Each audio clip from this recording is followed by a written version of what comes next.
বিসমিল্লাহির রহমানির রহিম।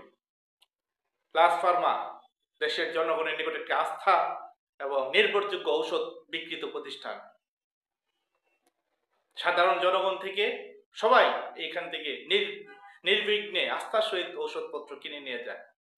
কিন্তু সম্প্রতি ভোক্তা অধিকার প্লাস ফার্মা খুলনা অফিস থেকে নকল ওষুধ উদ্ধার করেছে, যে ঔষধ বাংলাদেশে তৈরি, বিদেশি বলে তারা বিক্রি করেছে। প্লাস ফার্মার মতো যদি প্রতিষ্ঠান জনগণের সাথে এই ধরনের প্রতারণা করে, তাহলে পাড়া মহল্লায় যে ব্যাঙ্গের ছাতার মতো ফার্মেসি গজিয়ে উঠেছে, তারা কি করে? আমরা চাই প্লাস ফার্মা বলেন আর ছোটখাটো ফার্মেসি বলেন, সবাই ভালো ওষুধ বিক্রি করবে, নকল ওষুধ, মেয়াদোত্তীর্ণ ওষুধ বিক্রি করবে না। জনগণ প্রতারিত হবে না। ধন্যবাদ সবাইকে।